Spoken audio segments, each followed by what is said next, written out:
বাংলাদেশের এক লোক আমেরিকা গিয়ে একটা সুপার শপে চাকরি নিয়েছে। তো সন্ধ্যাবেলায় সেই সুপার শপের মালিক তাকে জিজ্ঞেস করেছে, কি ব্যাপার, কয়জন কাস্টমারের কাছে বিক্রি করছেন? তখন সেই লোকটা বলল, স্যার, একজনের কাছে বিক্রি করছি। লোকটার এই কথা শুনে আমেরিকান সেই মালিক বলল, ধুর মিয়া, আমার এই সুপার শপের প্রত্যেকটা সেলসম্যান দিনে কম করে হলেও 100 জনের কাছে প্রোডাক্ট বিক্রি করে, আর আপনি মাত্র একজনের কাছে বিক্রি করেছেন। তো কত টাকা বিক্রি করছেন?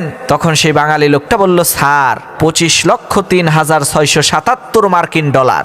বাঙালি লোকটার এই কথা শুনে মালিক আশ্চর্য হয়ে বলল, আরে বেটা, বলিস কি? তা কিভাবে বিক্রি করলি বল তো শুনি। তখন সেই বাঙালি লোকটা বলল, স্যার, প্রথমে আমি তার কাছে মাছ ধরার 2টা বড়শি এবং 2টা ফিশিং রড বিক্রি করেছি। এরপরে তাকে আমি জিজ্ঞেস করলাম, ভাই, আপনি মাছ ধরবেন কোন জায়গায়? তখন সেই লোকটা বলল, সাগরের পারে। তখন আমি তাকে বললাম যে, ভাই, তাহলে তো আপনার একটা নৌকা লাগবে। তখন সেই কাস্টমার বলল, হ্যাঁ তাই তো। তখন আমি তার কাছে একটা নৌকা বিক্রি করেছি। এরপরে তাকে আমি বুঝাইলাম যে, ভাই, এই নৌকাটা আপনার বাড়িতে আনা নেওয়ার জন্য তো একটা ট্রাকের প্রয়োজন হবে। এইভাবে আমি তার কাছে একটা ট্রাক বিক্রি করেছি। এরপর আমি তাকে বলছি যে, ভাই, মাছ ধরতে ধরতে যদি রাত হয়ে যায় তাহলে আপনি থাকবেন কোথায়? আপনার তো একটা তাঁবুর দরকার। তখন আমি তার কাছে একটা তাঁবু বিক্রি করেছি। এইভাবে মোট বিল হয়েছে 25,03,677 মার্কিন ডলার।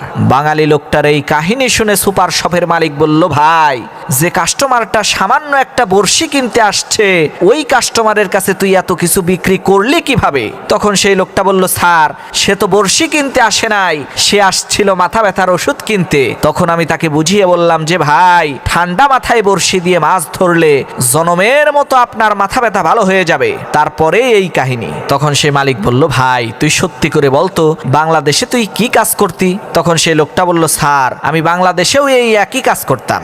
আমি ছিলাম হসপিটালের ডাক্তার। আমার কাছে কোনো রোগী আসলেই প্রথমে তার সাথে কথা বলে বুঝে নিতাম তার টাকা পয়সার কি অবস্থা। এরপরে কোনো কথা ছাড়াই 6-7টা প্যাথোলজিক্যাল পরীক্ষা দিতাম, echo, ECG, CT scan, X-ray, ultrasound, MRI, আরো নানান কিছু।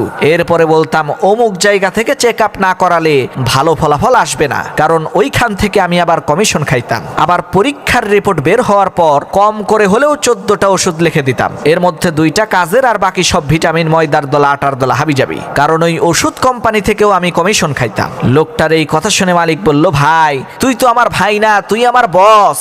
আজ থেকে তুই আমার চেয়ারে বসবি, আর তোর দেশে আমাকে পাঠা, আমি গিয়ে 6 মাসের ট্রেনিং নিয়ে আসি।